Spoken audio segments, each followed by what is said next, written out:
투스타 여군 소장이 식당 이모인 척 부대에 들어갔다가 대대장에게 계집 식모년 소리를 듣고 술자리를 강요받자 정체를 밝히고 개박살 내는 이야기입니다. 구독과 좋아요를 해주시면 더 좋은 사연으로 보답하겠습니다. 강원도 화천의 겨울은 그야말로 지옥의 주둥이와 같았다. 살을 애는 칼바람이 사냥리 고개를 넘어올 때면 굵은 나무들도 비명을 질렀다. 칠성부대 검독수리 대대 위병소 앞을 지나던 독고하라는 옷깃을 단단히 여몄다. 그녀의 행색은 초라했다. 시장에서 10,000원 주고 샀을 법한 꽃무늬 털 조끼에 색바랜 등산바지, 그리고 얼굴을 반쯤 가린 낡은 목도리까지. 누가 봐도 인근 마을에 사는 촌부나 등산객으로밖에 보이지 않았다. 하지만 목도리 너머로 빛나는 그녀의 눈동자는 매서운 독수리의 그것처럼 예리했다. 독고하란 소장은 육군본부 인사참모부장이다. 별 2개. 투스타. 사단장급의 막강한 권한을 가진 그녀가 이런 남루한 차림으로 최전방을 찾은 이유는 단 하나였다. 며칠 전 그녀의 개인 이메일로 날아온 익명의 투서 때문이었다. 우리 부대는 밥 대신 돼지 여물을 먹습니다.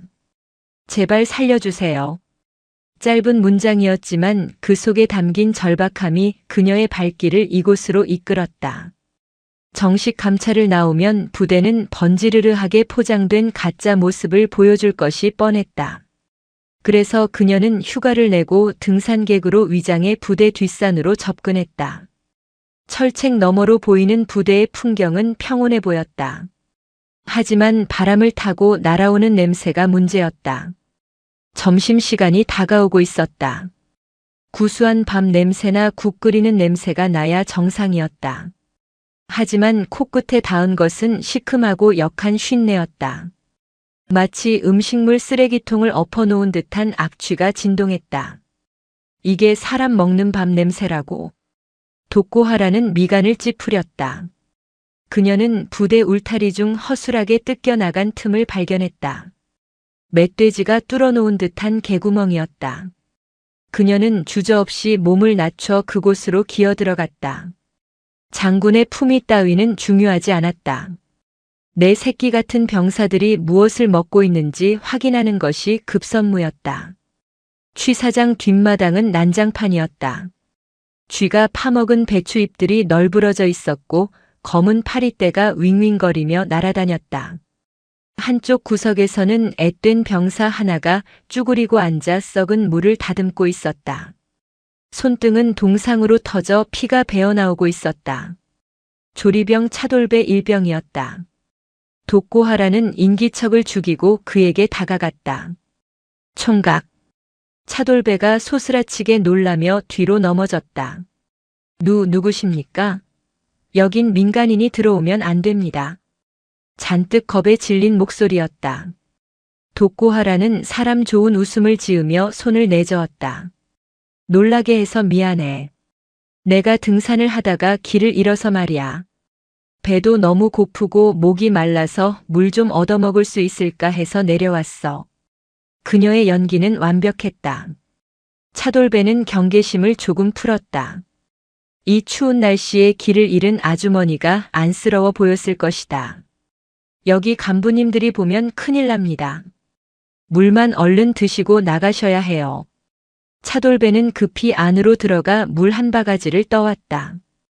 독고하라는 물을 마시는 척하며 취 사장 내부를 곁눈질했다. 상황은 밖에서 보던 것보다 훨씬 심각했다. 취 사장 안은 냉골이었다. 보일러가 고장 난 것인지 입김이 펑펑 쏟아졌다. 조리대 위에 놓인 식재료들은 처참했다. 싹이 난 감자, 곰팡이가 핀 양파, 그리고 해동하다 만 거무튀튀한 돼지고기 비계 덩어리들.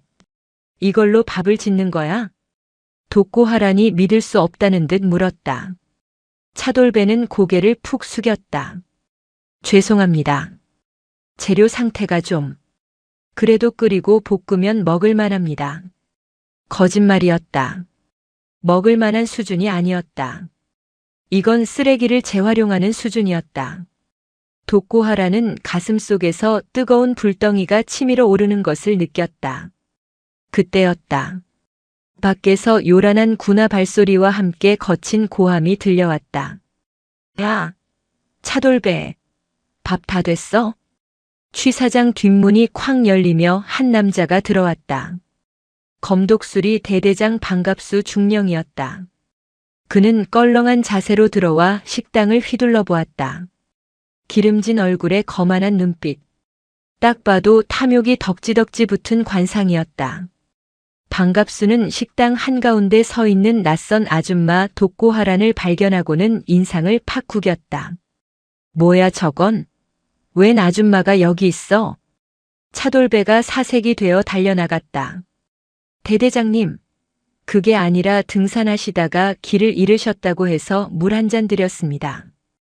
바로 보내드리겠습니다. 등산? 웃기고 자빠졌네. 야, 이 새끼야. 여기가 무슨 약수터야? 아무나 막 들여보내게. 너 보안 위반으로 영창 가고 싶어?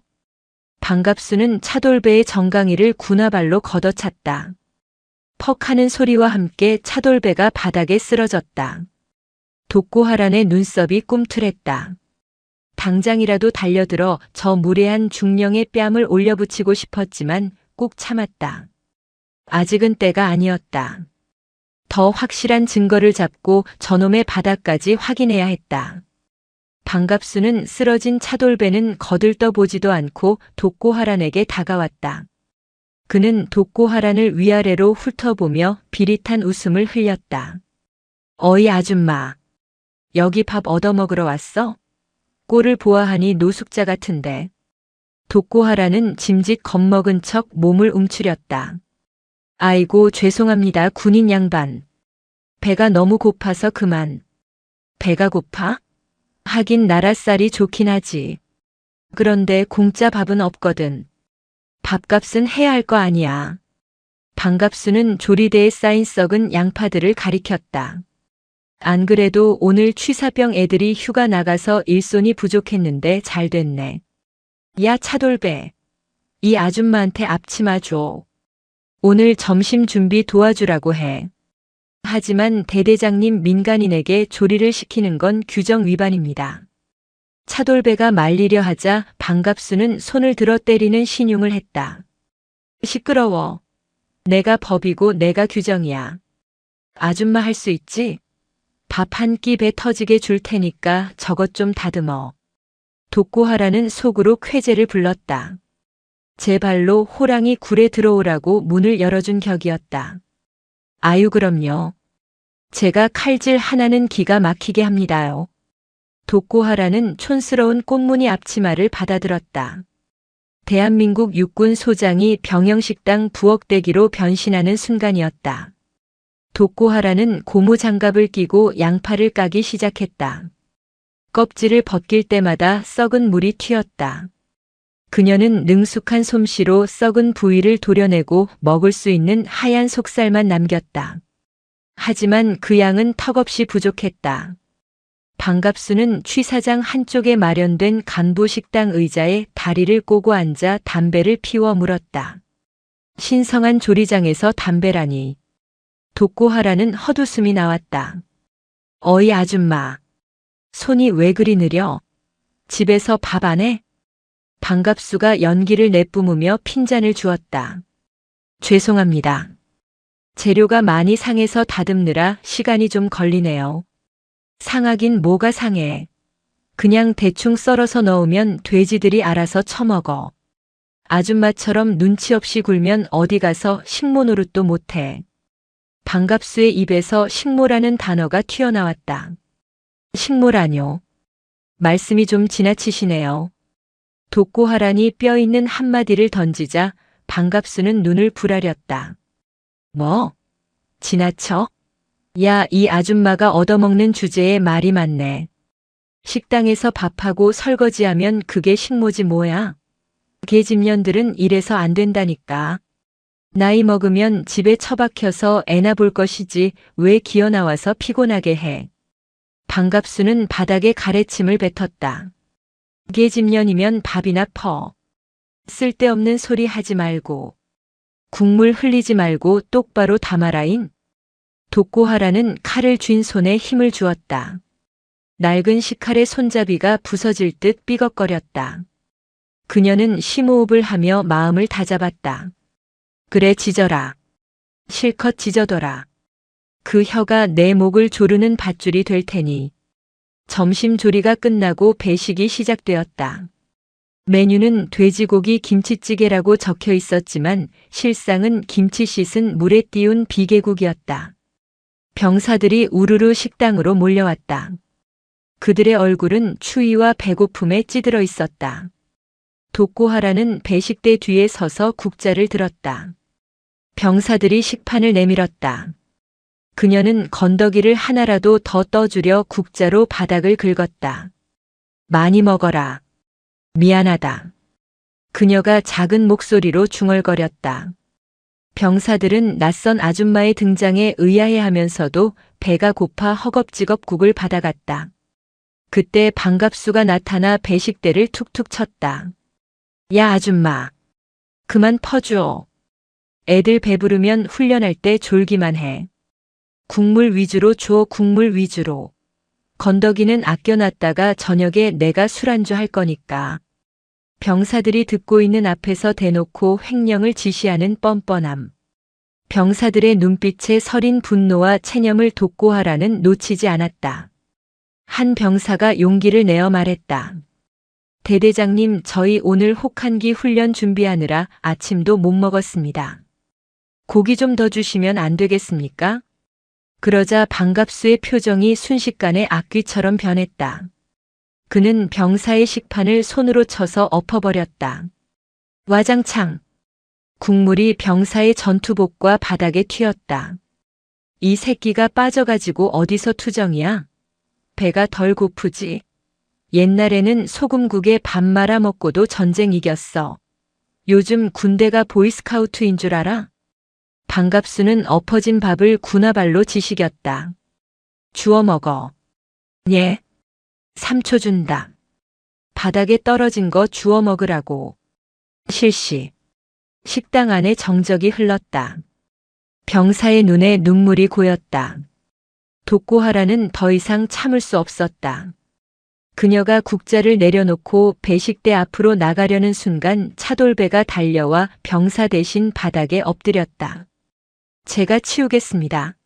죄송합니다. 차돌배는 맨손으로 뜨거운 국물에 젖은 밥알을 쓸어 담았다. 반갑수는 그 모습을 보며 킬킬거렸다. 그래, 차라리 네가 먹어라. 돼지 새끼한테는 그게 딱이지. 독고하란의 눈에서 이성이 끊어지는 소리가 들렸다. 그녀는 앞치마 주머니에 넣어두었던 휴대전화를 꽉 쥐었다. 녹음은 이미 충분했다. 이제는 이 미친 쇼를 끝낼 준비를 해야 했다. 반갑수는 콧노래를 부르며 자신의 전용 식탁으로 갔다. 그곳에는 조리병들이 따로 빼돌린 어급 한우 갈비찜이 차려져 있었다. 병사들은 썩은 비계국을 먹는데 지휘관은 한우를 뜯는 풍경. 이것이 대한민국 육군 최전방 부대의 현주소였다. 독고하라는 차돌배를 일으켜 세우고 그의 더러워진 손을 자신의 앞치마로 닦아주었다. 그녀의 손은 따뜻했고 눈빛은 슬펐다. 미안하다, 아가. 정말 미안하다. 차돌배는 영문도 모른 채 서러움에 북받쳐 눈물을 흘렸다. 독고하라는 차돌배의 귀에 대고 나직하지만 단단한 목소리로 속삭였다. 조금만 참아라. 이모가 오늘 저녁에 아주 맛있는 밥상을 차려줄 테니까. 그리고 저 더러운 인간은 내가 청소해주마. 그녀의 눈빛은 더 이상 힘없는 아줌마의 눈빛이 아니었다. 적의 심장을 노리는 맹수의 눈빛이었다. 화천의 매서운 눈보라보다 더 차가운 심판이 반갑수의 머리 위로 떨어질 준비를 하고 있었다. 오후 일과가 시작되었지만 병영 식당의 공기는 여전히 무거웠다. 점심때 엎어진 밥을 주워 먹던 병사의 등 뒤로 흐르던 침묵이 식당 구석구석에 곰팡이처럼 피어 있었다. 독고하라는 고무장갑을 낀 채 설거지 통 앞에 섰다. 차가운 지하수가 손끝을 찔러댔지만 그녀의 가슴 속에서 타오르는 분노에 비하면 아무것도 아니었다. 식판을 닦는 그녀의 손길은 거칠었다. 식판에 눌어붙은 기름때는 잘 지워지지 않았다. 당연했다. 세제조차 아껴 쓰라는 방갑수의 지시 때문에 맹물에 가까운 퐁퐁 물로 수백 개의 식판을 닦아야 했기 때문이다. 이모님 손실이시죠? 제가 하겠습니다. 차돌배 일병이 다가와 고무장갑을 뺏으려 했다. 그의 눈가는 아직 붉었다. 아까 대대장에게 당한 수모 때문이리라. 독고하라는 고개를 저으며 차돌배의 손을 밀어냈다. 아니다. 내 손이 더 차갑구나. 너는 가서 난로 옆에 좀 있어라. 이건 내가 다 하마. 하지만 어른 말 들어라. 그리고 이거 받어. 독고하라는 주머니 깊숙한 곳에서 핫팩 하나를 꺼내 쥐어주었다. 등산 올 때 챙겨왔던 마지막 핫팩이었다. 차돌배는 따뜻한 온기가 전해지는 핫팩을 쥐고 울컥했는지 고개를 떨구었다. 그때였다. 취사장 인터폰이 요란하게 울렸다. 차돌배가 황급히 수화기를 들었다. 통신보안? 예, 조리병 차돌배입니다. 예. 예, 알겠습니다. 지금 바로 준비하겠습니다. 수화기를 내려놓는 차돌배의 표정이 흑빛으로 변했다. 무슨 일이니? 대대장님이 오늘 저녁에 손님들이 오신다고 회관으로 술상을 봐오라고 하십니다. 메뉴는 자연산 송이버섯 전골이랑 한우 육회랍니다. 독고하란의 눈매가 날카로워졌다. 병사들은 썩은 돼지 비계를 먹이고 자신은 자연산 송이와 한우를 먹겠다는 신보였다. 재료가 어디 있다고 그런 걸 만든다니? 대대장실 냉장고에 따로 보관해 둔 게 있습니다. 저희는 손도 못 대게 하는. 차돌배는 말을 흐렸다. 잠시 후 독고하란과 차돌배는 식재료를 챙겨 들고 본청 건물 옆에 있는 간부 숙소 일명 독수리 회관으로 향했다. 회관 안에서는 벌써부터 왁자지껄한 웃음소리가 흘러나오고 있었다. 방갑수 중령은 인근 부대 대대장들과 지역 유지인 건설업체 사장을 불러놓고 술판을 벌이고 있었다. 아이고 김 사장님, 이번에 우리 부대 울타리 공사 입찰건 말입니다. 제가 힘 좀 썼습니다. 아시죠? 그럼요. 방 대대장님 은혜는 제가 잊지 않죠. 여기 약소하지만 제 성의입니다. 건설업체 사장이 두툼한 봉투를 방갑수의 품에 찔러 넣었다. 방갑수는 입이 귀에 걸려 봉투 두께를 손으로 가늠해 보았다. 명백한 뇌물수수 현장이었다. 독고하라는 쟁반에 안주를 받쳐들고 방 안으로 들어서며 그 장면을 두 눈에 똑똑히 새겼다. 어이쿠, 안주 들어온다. 야 아줌마, 거기 딱 놔. 술맛 떨어지게 쳐다보지 말고. 방갑수가 소리쳤다. 술에 취해 얼굴이 벌개진 그는 독고하란을 가리키며 옆자리 대대장에게 낄낄거렸다.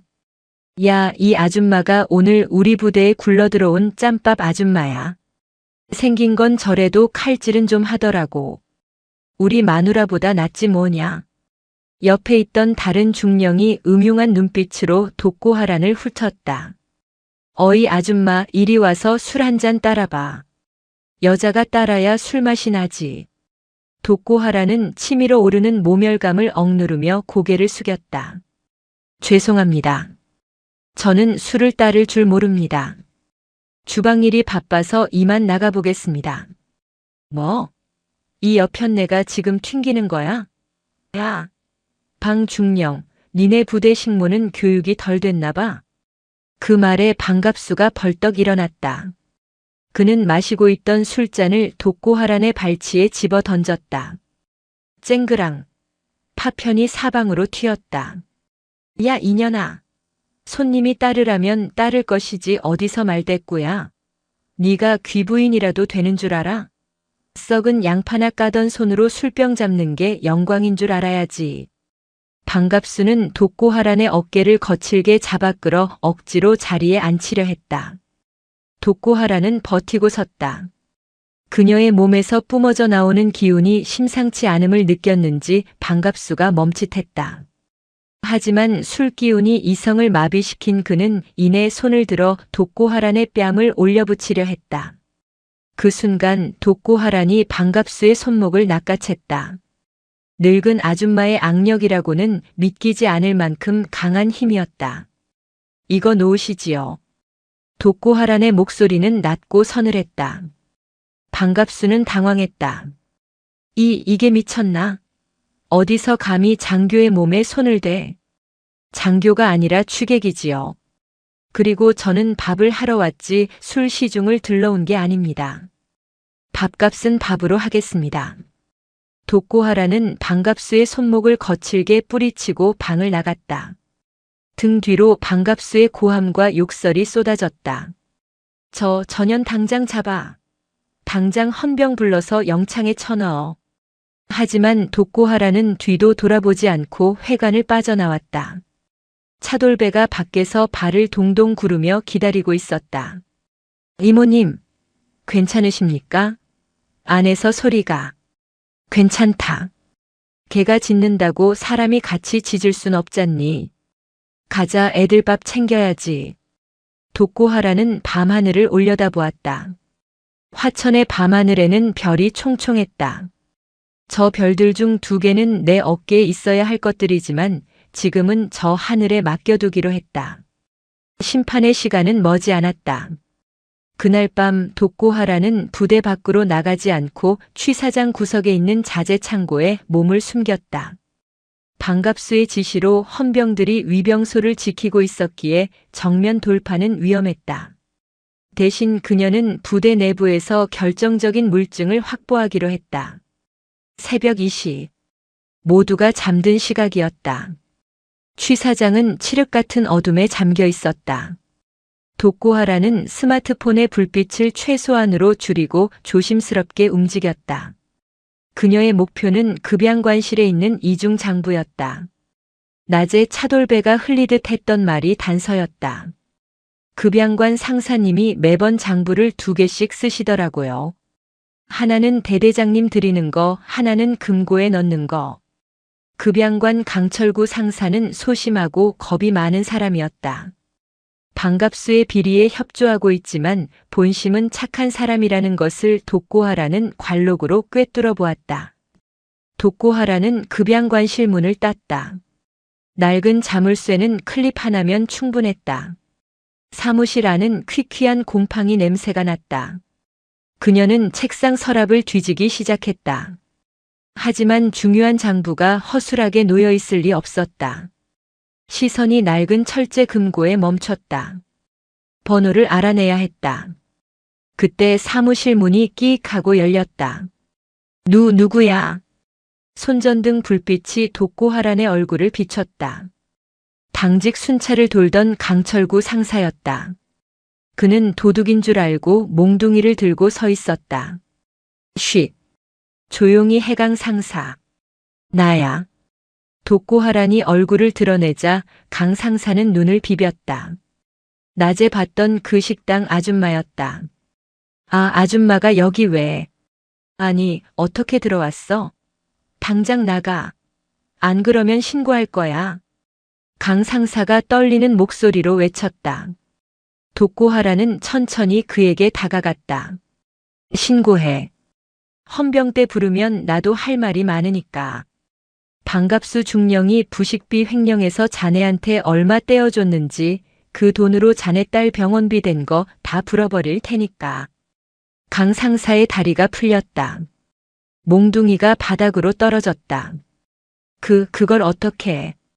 내 아들이 군대에 있을 때 말이야. 자네 같은 간부를 많이 봤어. 위에서 시키니까 어쩔 수 없이 가족 먹여 살리려고 눈 딱 감고 범죄에 가담하는 사람들. 독고하란의 목소리가 부드러워졌다. 자네 딸 백혈병이라며? 그 치료비 마련하느라 반갑수게 노릇한 거 알고 있어. 강 상사는 주저앉아 오열하기 시작했다. 저도 정말 싫었습니다. 애들한테 썩은 밥 먹이는 거 죽기보다 싫었습니다. 그런데 대대장님이 시키는 대로 안 하면 진급 누락시키고 강제 전역시키겠다고 협박해서 딸아이 수술비가 급해서 독고하라는 강 상사의 어깨를 감싸 안았다. 알아. 가장의 무게가 얼마나 무거운지. 하지만 강 상사 부정한 돈으로 딸을 살리면 그 아이가 나중에 아버지를 자랑스러워할까? 자네는 군인이야. 군복 입은 사람은 쪽팔리게 살면 안 되는 거야. 독고하라는 품 안에서 자신의 지갑을 꺼냈다. 거기에는 그녀의 신분증이 들어있었다. 육군 소장 독고하란. 강 상사는 신분증을 보고 숨이 멎을 뻔했다. 장군님. 쉬. 아직은 아줌마야. 강 상사 기회를 줄게. 자네가 살고 자네 딸에게 떳떳한 아버지가 될 마지막 기회야. 금고 열어. 강 상사는 눈물을 닦고 일어섰다. 그리고 떨리는 손으로 금고 다이얼을 돌렸다. 육중한 문이 열리고 그 안에 숨겨져 있던 진짜 장부가 모습을 드러냈다.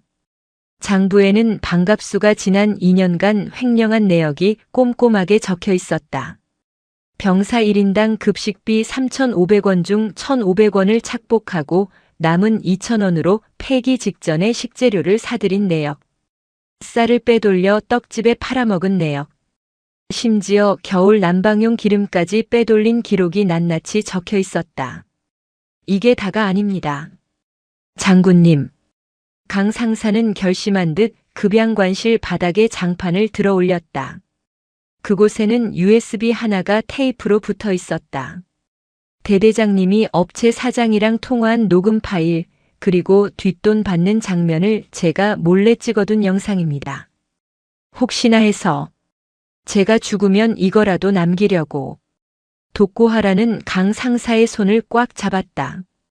잘했다. 이걸로 넌 살았다. 아니, 77대대 전 장병을 내가 살린 거야. 그때 창밖에서 트럭 엔진 소리가 들려왔다. 새벽 4시. 정기적으로 물갈이가 이루어지는 시간이었다. 왔군요. 일주일에 한 번 오는 그 트럭입니다. 독고하란의 눈이 번뜩였다. 가자. 현장을 덮쳐야지. 새벽 안개가 자욱한 취사장 뒷마당으로 2.5톤 탑차가 들어왔다. 전조등을 끈 채 유령처럼 움직이는 차였다. 운전석에서 내린 남자는 며칠 전 회관에서 봤던 건설업체 사장이 소개시켜준 식자재 납품업자였다. 배가 남산만 하고 탐욕스럽게 생긴 자였다. 곧이어 대대장 관사 쪽에서 반갑수가 롱패딩을 뒤집어 쓰고 나타났다. 그는 주위를 두리번거리며 트럭 쪽으로 다가갔다. 어이 박 사장. 물건은? 확실하죠. 이번엔 냉동 고등어인데 상태가 아주 멜랑꼴리합니다. 한 3년 묵은 거라 냄새가 좀 나는데 카레가루 왕창 뿌려서 튀기면 모를 겁니다. 업자가 킬킬거리며 탑차 뒷문을 열었다.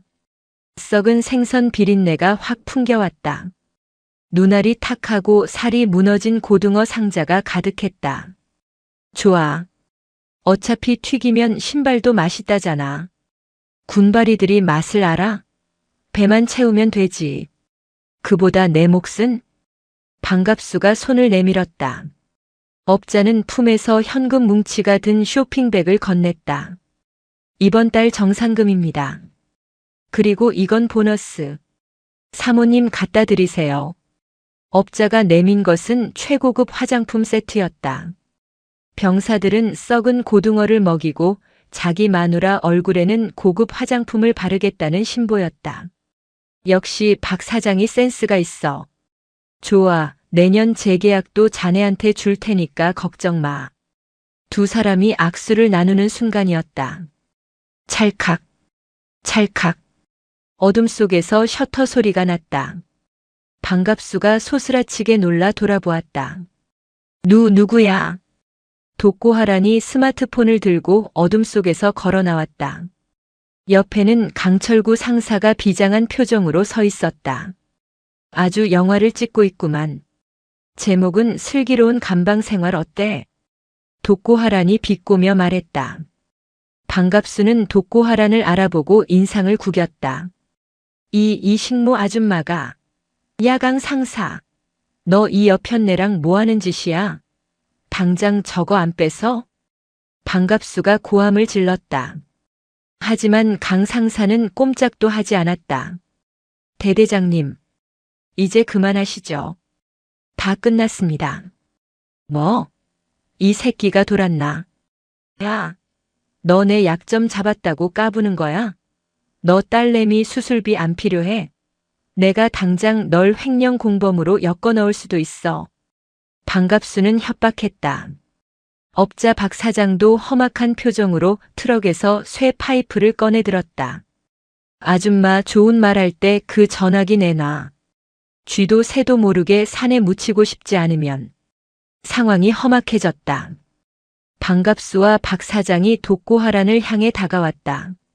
독고하란은 전혀 물러서지 않았다. 오히려 그녀는 낡은 패딩 점퍼의 지퍼를 천천히 내렸다. 묻어? 나를? 대한민국 육군 소장을? 뭐? 반갑수가 멈칫했다. 독고하란은 점퍼를 벗어 던졌다. 안에는 아무것도 없었다. 그녀는 여전히 촌스러운 등산복 차림이었다. 반갑수가 피식 웃었다. 하, 놀고 있네. 소장? 야, 이 미친년아, 네가 소장이면 나는 대통령이다.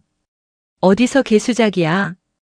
반갑수가 달려들어 독고하란의 멱살을 잡으려 했다. 그 순간 독고하란의 발이 번개처럼 움직였다. 그녀는 반갑수의 오금을 정확히 걷어찼다. 반갑수가 무릎을 꿇었다. 독고하란은 그대로 반갑수의 팔을 뒤로 꺾어 제압했다. 50대 여성이라고는 믿기지 않는 전광석화 같은 제압술이었다. 박 사장, 뭐해? 2년 쳐 죽여. 반갑수가 비명을 지르며 소리쳤다. 박 사장이 쇠 파이프를 휘두르며 달려들었다. 강 상사가 막으려 했지만 역부족이었다. 쇠 파이프가 독고하란의 머리를 향해 날아오는 절체절명의 순간. 타탕! 어디선가 조명탄이 터졌다. 부대 전체가 대낮처럼 환해졌다. 그리고 사방에서 사이렌 소리가 울려 퍼졌다. 꼼짝 마라. 헌병대다. 취사장 지붕 위, 창고 뒤, 담장 너머에서 무장한 헌병들이 쏟아져 나왔다. 그들은 순식간에 박 사장을 덮쳐 바닥에 깔아뭉개고 수갑을 채웠다. 반갑수는 멍하니 주위를 둘러보았다. 이 많은 헌병이 언제 매복해 있었던 건가? 에이, 이게 무슨... 독고하란은 제압하고 있던 반갑수를 놓아주고 일어섰다. 그녀는 흙 묻은 옷을 툭툭 털었다. 내가 말했지. 밥값은 밥으로 한다고. 너한테 줄 밥은 저기 준비되어 있어.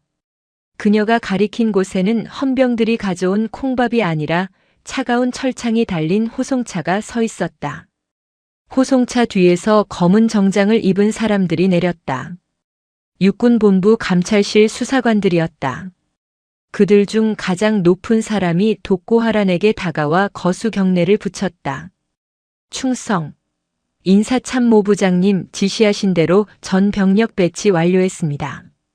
늦어서 죄송합니다. 충성. 반갑수의 눈이 튀어나올 듯 커졌다. 다리가 후들거려 서 있을 수가 없었다. 눈앞에 저 촌스러운 식모 아줌마가 진짜 투스타 장군이었다고.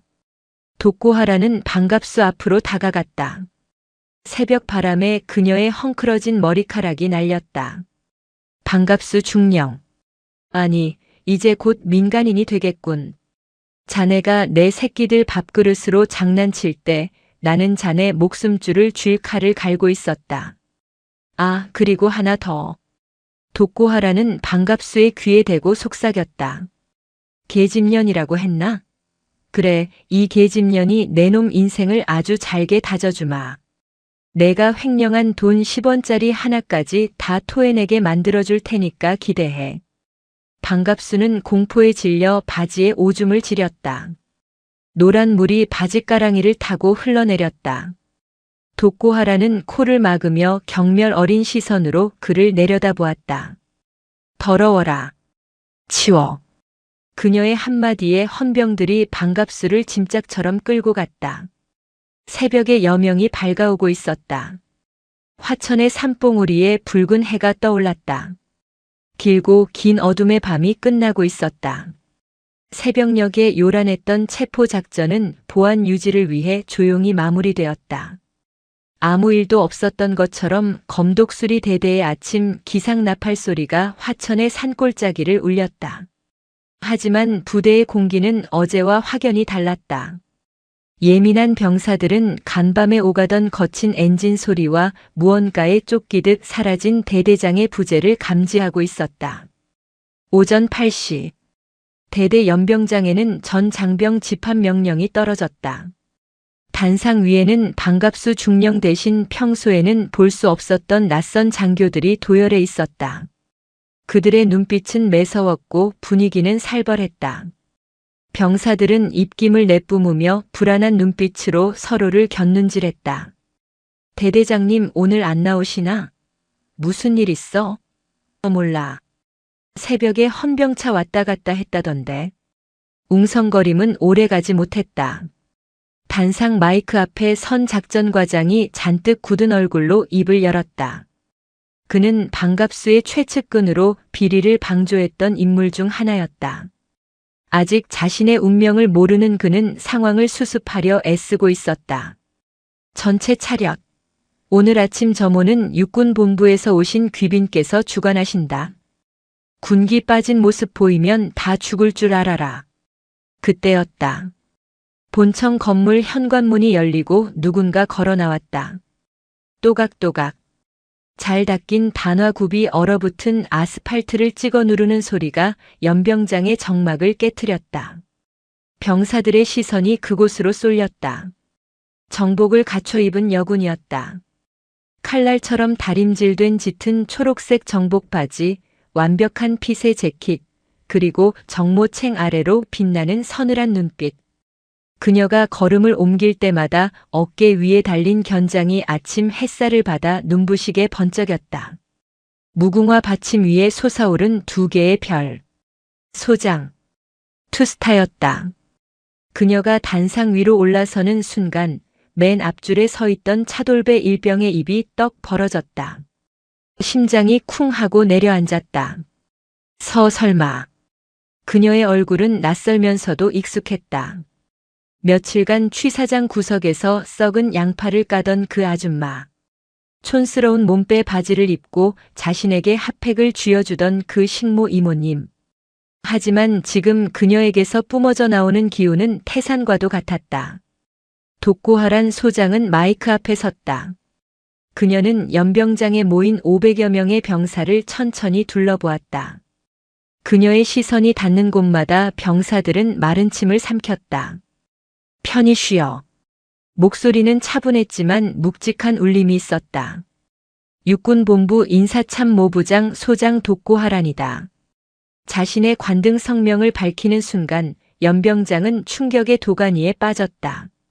사단 장급의 고위 장성이, 그것도 육군 인사를 총괄하는 참모부장이 이 최전방 골짜기에 나타난 것이다. 독고하라는 옆에 서 있던 작전과장을 돌아보았다. 작전과장은 식은땀을 줄줄 흘리며 고개를 숙이고 있었다. 자네가 작전과장인가? 예. 소령박. 자네는 군인인가 아니면 반갑수의 집사인가? 독고하란의 질문에 작전과장은 대답하지 못하고 입술만 달싹였다. 병사들이 썩은 밥을 먹을 때 자네는 무엇을 했나? 반갑수가 횡령한 돈으로 회식을 할 때 그 고기가 목구멍으로 넘어가던가. 독고하란의 호통이 떨어지자 작전과장의 다리가 풀렸다. 헌병. 대기하고 있던 헌병들이 단상 위로 올라와 작전과장의 양팔을 결박했다. 연병장의 병사들은 눈앞에서 벌어지는 상황을 믿을 수 없다는 듯 바라보았다. 독고하라는 다시 병사들을 향해 섰다. 너희들이 지난 며칠간 부엌에서 본 그 아줌마가 나다. 와 하는 탄성이 병사들 사이에서 터져 나왔다. 나는 내 눈으로 똑똑히 보았다. 너희가 먹는 밥이 쓰레기였다는 것을, 너희를 지켜야 할 지휘관이 너희를 착취하고 있었다는 것을, 그리고 독고하라는 잠시 말을 멈추고 맨 앞줄에 차돌배를 응시했다. 그 지옥 같은 곳에서도 묵묵히 자신의 자리를 지키며 전우를 위해 뜨거운 밥을 지으려 애썼던 병사들의 눈물을 보았다. 차돌배의 눈시울이 붉어졌다. 반갑수 중령은 파면되었다. 그리고 그에 동조했던 모든 간부 또한 법의 심판을 받을 것이다. 이것은 내가 너희에게 주는 약속이자 사죄다. 나라를 지키러 온 귀한 아들들을 거지 취급한 것에 대해 장군으로서 고개 숙여 사과한다. 독고하라는 단상에서 한 걸음 물러나 병사들을 향해 90도로 허리를 숙였다. 투스타 장군이 병사들에게 절을 하는 초유의 사태였다. 연병장에는 흐느끼는 소리가 하나둘 들려오기 시작했다. 그것은 억울함이 풀리는 소리였고 막힌 가슴이 뚫리는 소리였다. 독고하란이 고개를 들자 그녀의 눈에도 물기가 서려 있었다. 이제 청소를 시작한다. 아주 대대적인 대청소를. 그녀의 선언과 함께 검독수리 대대의 운명을 바꿀 진짜 개혁이 시작되었다. 반갑수가 사라진 부대는 빠르게 변했다. 독고하라는 임시 지휘권을 발동하여 부대 전체를 뒤집어 엎었다. 그녀의 지시는 추상 같았다. 취사장부터 갈아엎어. 바닥 타일부터 천장 환풍기까지 곰팡이 포자 하나라도 나오면 가만 안 둔다. 그녀의 호출을 받고 일군 수지원 사령부 소속 방역팀과 보수 공사팀이 트럭을 몰고 들어왔다. 그동안 예산이 없다는 핑계로 방치되었던 고장난 보일러가 교체되고 녹슨 배식대가 뜯겨나갔다. 가장 극적인 변화는 식재료 창고였다. 헌병대의 수사로 압류된 반갑수의 비자금과 독고하란이 육군본부 예비비를 긴급 투입하여 공수해 온 최상급 식재료들이 창고를 채웠다. 차돌배 일병은 꿈을 꾸는 기분이었다. 썩은 무와 곰팡이 핀쌀이 있던 자리에 윤기가 흐르는 햅쌀 20kg 포대들이 성벽처럼 쌓였다. 냉동고에는 유통기한이 1년도 더 남은 신선한 한우와 돼지고기가 부위별로 쟁여졌다. 이게 진짜 우리 부대 맞습니까? 옆에 있던 후임병이 믿기지 않는다는 표정으로 물었다. 맞아 임마. 이게 원래 우리가 받아야 했던 거야. 차돌배는 떨리는 손으로 싱싱한 배추를 쓰다듬었다. 속이 꽉 찬 배추에서는 단내가 났다. 오후가 되자 독고하란이 다시 취사장으로 들어왔다. 이번에는 정복 상의를 벗고 국방색 러닝셔츠 위에 앞치마를 두른 차림이었다. 팔근육이 드러난 그녀의 모습은 전장의 여전사 같았다. 차돌배 일병. 이병 차돌배. 아니 일병 차돌배.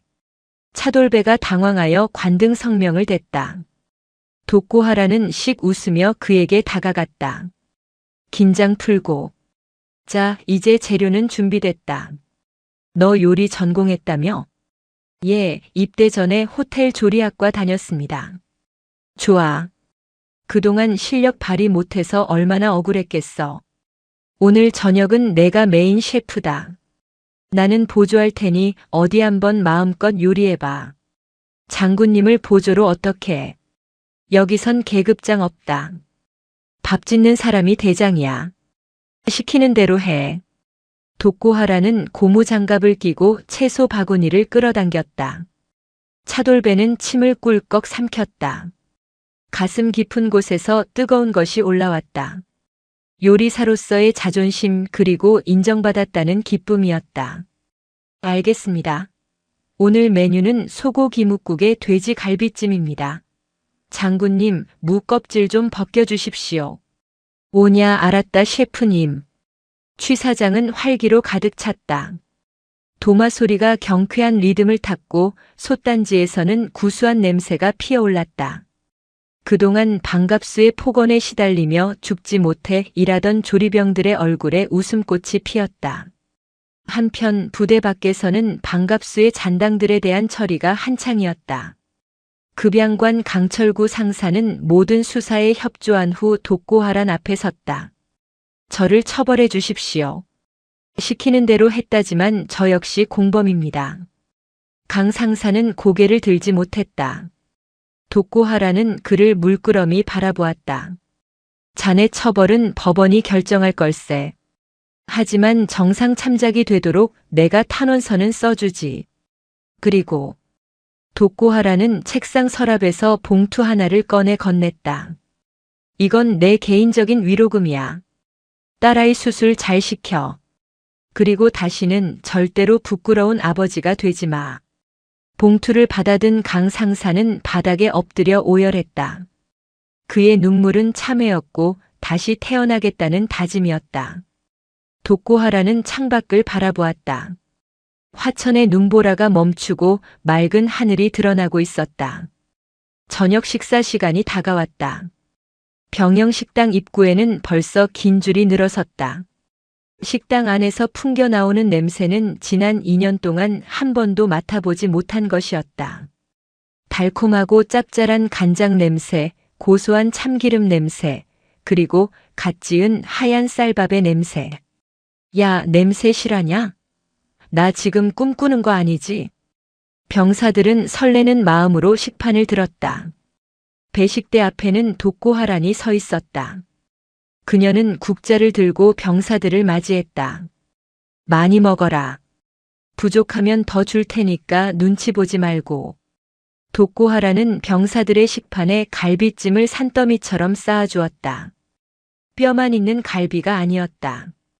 살코기가 두툼하게 붙은 진짜 갈비였다.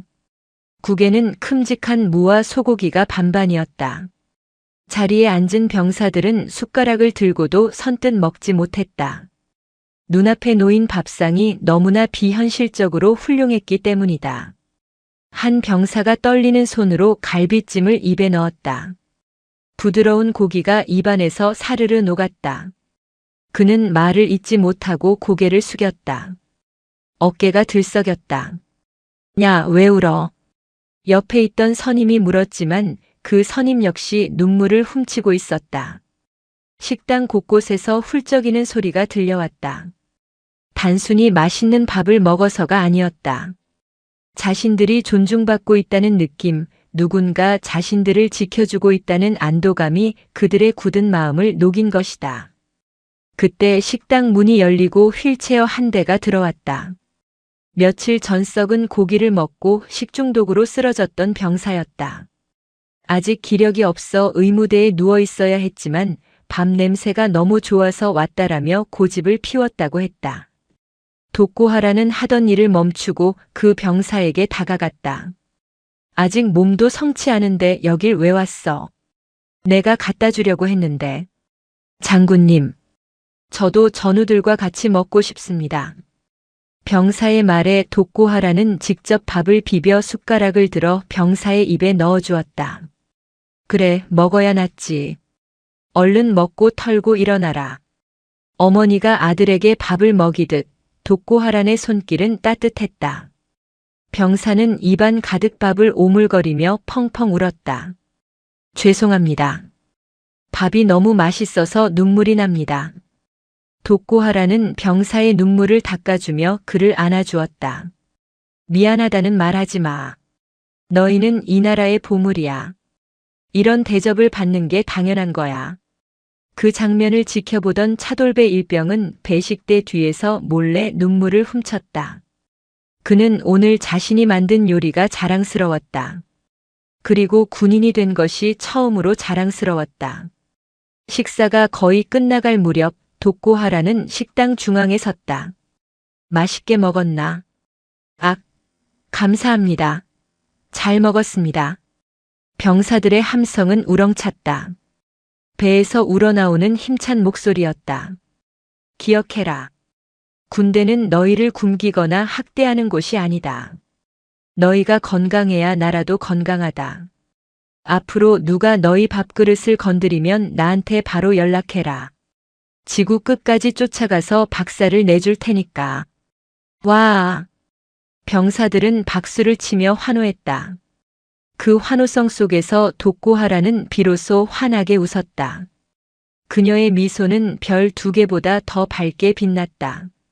그날 밤 검독수리 대대의 내무반은 따뜻했다. 고장났던 난방이 고쳐져 온기가 돌았고 배불리 먹은 병사들은 곤히 잠들었다. 악몽 같은 시간은 끝났다.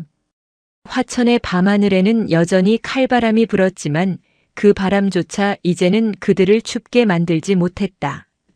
독고하라는 대대장실이 아닌 상황실 간이 침대에 몸을 뉘었다.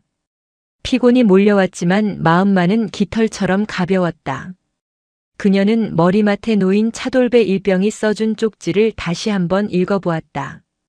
이모님, 아니 장군님. 제 인생 최고의 스승님이십니다. 감사합니다. 자식, 글씨는 못 쓰네. 독고하라는 쪽지를 품에 안고 잠을 청했다. 내일은 또 다른 부대로 떠나야 할지도 모른다. 하지만 오늘 밤만큼은 이 아이들의 곁을 지키는 든든한 어머니로 남고 싶었다. 방갑수가 연행된 후 칠성부대 검독수리 대대에는 매서운 칼바람 대신 사정정국의 태풍이 몰아쳤다. 독고하란 소장은 단순히 방갑수 한 명을 구속하는 것으로 끝낼 생각이 없었다. 그녀는 이 부대에 뿌리내린 악의 균사를 모조리 태워버리기로 작정했다. 대대장실은 임시수사본부로 바뀌었다. 육군본부 법무실에서 파견된 군검사들이 서류 뭉치를 뒤지고 있었다. 독고하라는 대대장 책상에 앉아 압수된 장부들을 넘겼다. 그곳에는 방갑수와 결탁한 납품 업체들의 리스트가 빼곡했다. 인재유통, 화천건설, 춘천식자재. 독고하란이 나직이 업체명을 읊조릴 때마다 앞에 불려온 납품업자들의 얼굴이 흑빛으로 변했다. 그들은 지역 유지라는 명목으로 군부대에 기생하며 썩은 피를 빨아먹던 거머리들이었다. 장군님, 한 번만 봐주십시오. 저희도 먹고 살려다 보니. 돼지 비계를 납품했던 박 사장이 손을 비비며 애원했다. 독고하라는 차가운 눈으로 그를 응시했다. 먹고 살려고? 자네가 내 새끼들한테 먹인 게 음식인가? 그건 독극물이었어. 독고하라는 박 사장 앞에 계산기를 던졌다. 지난 3년간 자네가 횡령하고 폭리를 취한 금액, 그리고 위약금까지 합쳐서 정확히 3배로 계산해. 오늘 내로 입금하지 않으면 자네 사업장은 물론이고 자네 명의로 된 모든 재산을 압류 조치할 거다. 국세청 세무조사는 덤이고. 3배라니요? 그러면 저희 다 망합니다. 망하라고 하는 소리다. 군인 등쳐먹고 산 놈들이 잘 먹고 잘 사는 꼴은 내 눈에 흙이 들어가도 못 본다. 독고하란의 서슬 퍼런 호통에 업자들은 바닥에 주저앉았다. 자비는 없었다. 그들이 토해낸 돈은 고스란히 병사들의 복지기금으로 환수되었다. 한편 병영식당과 내무반에서는 대대적인 환경 개선 공사가 진행되었다. 독고하란이 긴급 타전하여 공수해온 새 보일러가 돌아가기 시작하자 냉골 같았던 바닥에 온기가 돌았다. 얼음장 같았던 샤워기에서는 뜨거운 물이 콸콸 쏟아져 나왔다. 와, 온수다. 진짜 뜨거운 물이 나온다. 작업을 마치고 돌아온 병사들은 김이 모락모락 나는 샤워실에서 환호성을 질렀다. 그동안 찬물로 씻느라 동상에 걸리고 피부가 텄던 병사들의 몸이 붉게 달아올랐다. 그것은 단순한 목욕이 아니었다. 인간으로서의 존엄을 회복하는 의식이었다. 차돌배 일병은 완전히 달라진 취사장에서 신바람이 났다. 최신식 오븐기가 설치되고 식기세척기가 돌아갔다. 무엇보다 냉장고를 가득 채운 신선한 식재료들이 그를 춤추게 했다. 그는 콧노래를 부르며 저녁 준비를 했다. 이모님, 아니 장군님, 오늘 저녁 메뉴는 오징어 볶음인데 오징어가 살아 움직일 것 같습니다. 차돌배가 탱글탱글한 오징어를 들어보이며 웃었다. 독고하라는 취사장 입구에서 팔짱을 끼고 흐뭇하게 바라보았다. 그래, 그게 정상이다. 아끼지 말고 팍팍 넣어. 고춧가루도 최고급 태양초로 준비했으니까 얼큰하게 볶아봐. 독고하라는 더 이상 주방에 직접 들어가지 않았다. 이제는 병사들이 스스로 일어설 수 있도록 뒤에서 지켜봐 주는 것이 자신의 역할임을 알았기 때문이다. 그녀는 묵묵히 부대 구석구석을 돌며 병사들의 잠자리를 살피고 낡은 모포를 새 것으로 교체해 주었다. 그날 밤 점호 시간. 당직 사령이 된 신임 대대장 육군본부에서 급파된 유능한 중령은 병사들에게 방송했다. 금일부로 우리 검독수리 대대는 다시 태어났다. 이제 너희는 추위에 떨지 않아도 되고 배고픔에 시달리지 않아도 된다. 편안하게 발 뻗고 자라. 이상. 내무반의 불이 꺼지자 병사들은 포근한 새 모포 속으로 파고들었다. 어디선가 누군가 작게 속삭였다. 살 것 같다. 진짜 살 것 같다. 그 한마디가 화천의 밤 공기를 타고 독고하란의 귀에 닿았다. 그녀는 상황실 의자에 기대앉아 비로소 깊은 숨을 내쉬었다. 그녀의 전쟁은 총칼로 하는 것이 아니었지만 그 어떤 전투보다 치열했고 그 어떤 승리보다 값졌다. 독고하란이 부대에 머문 지 일주일이 지났다. 부대는 완벽하게 정상화되었다. 그녀가 떠날 시간이 다가오고 있었다. 독고하란은 마지막으로 병사들에게 잊지 못할 선물을 주고 싶었다. 전 장병 회식이다. 메뉴는 내가 짠다. 그녀의 지시에 차돌배와 조리병들이 비상이 걸렸다. 하지만 그들의 표정은 훈련 비상 때와는 딴판으로 설렘이 가득했다. 독고하란이 선택한 메뉴는 화려한 뷔페나 서양식 코스 요리가 아니었다. 집밥. 군대에 와서 가장 그리운 것, 어머니가 해주신 투박하지만 따뜻한 밥상. 독고하라는 새벽부터 앞치마를 둘렀다. 그녀는 이번만큼은 직접 칼을 잡았다. 500인분의 잡채를 버무리고 돼지 수육을 삶았다. 겉절이를 무치고 된장찌개를 끓였다. 장군님 손목 나가십니다. 저희가 하겠습니다. 차돌배가 말렸지만 독고하라는 고개를 저었다. 아니다. 내 새끼들 먹이는 마지막 밥인데 내 손맛이 들어가야지. 너는 가서 전이나 부쳐라. 취 사장은 잔치집 같았다. 고소한 기름 냄새가 진동을 했다. 독고하란의 얼굴에는 땀방울이 맺혔지만 눈빛은 그 어느 때보다 반짝였다. 그녀는 고기를 썰며 한 조각 집어 차돌배의 입에 넣어주었다. 간이 맞냐? 장군님 진짜 미치겠습니다. 너무 맛있어서 말이 안 나옵니다. 차돌배가 엄지를 치켜 세웠다. 점심시간. 연병장에 야외 식탁이 깔렸다. 따사로운 겨울 햇살 아래 500명의 병사가 둘러앉았다. 식탁 위에는 상다리가 부러질 듯한 음식들이 차려졌다. 윤기가 자르르 흐르는 수육, 알록달록한 잡채, 매콤한 겉절이, 그리고 구수한 시래기 된장국. 잘 먹겠습니다. 함성이 메아리 쳤다.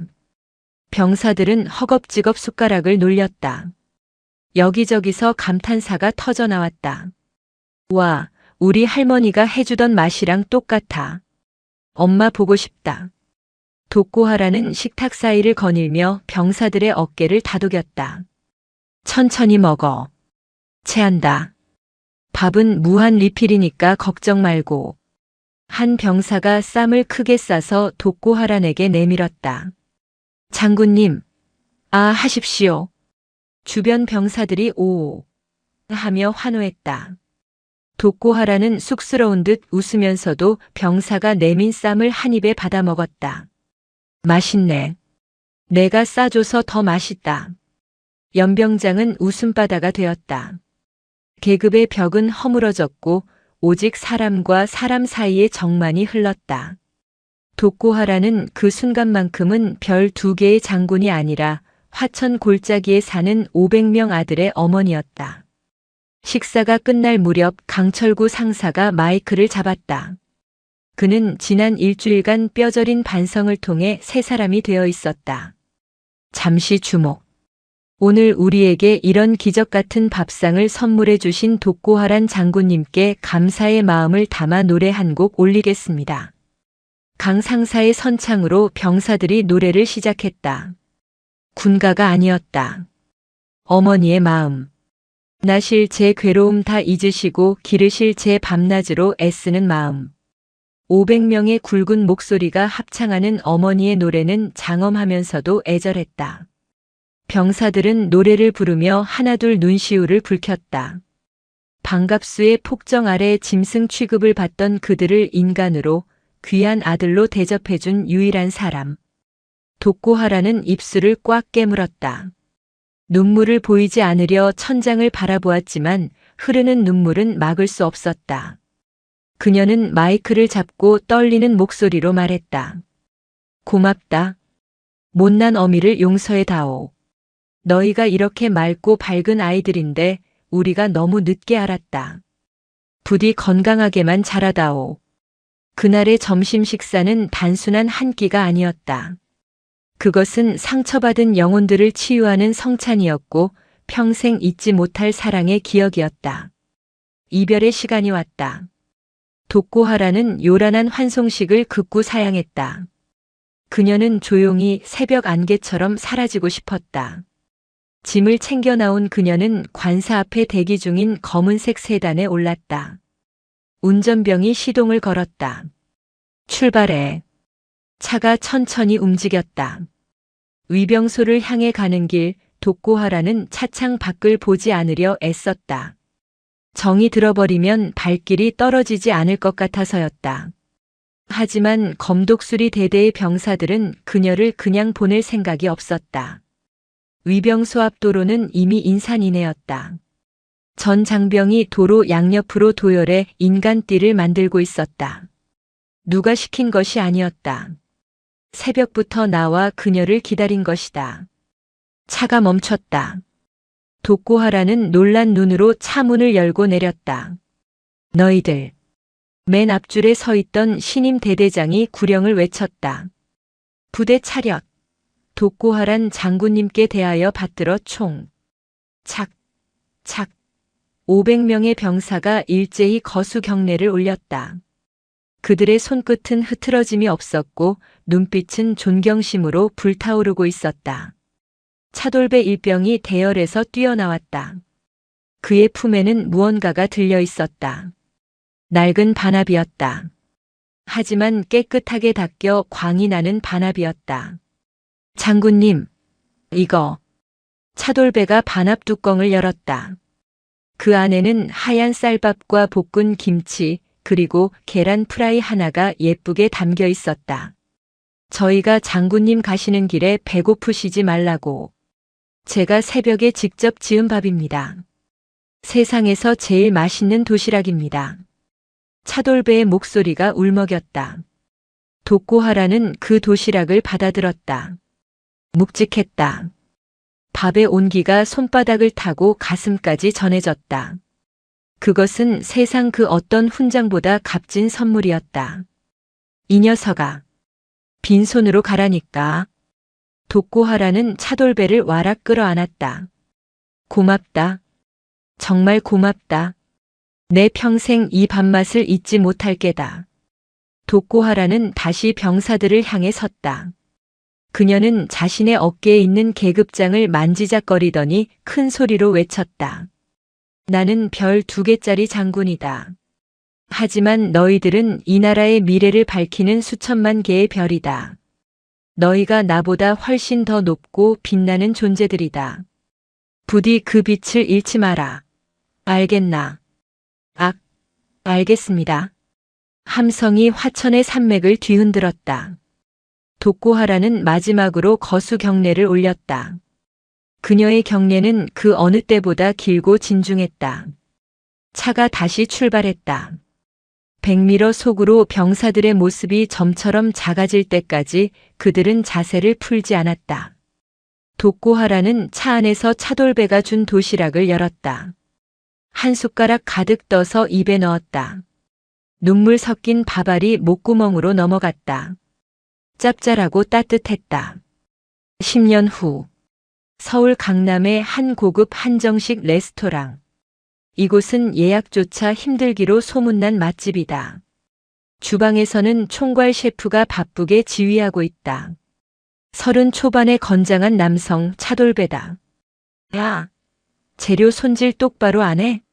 내가 뭐라 그랬어?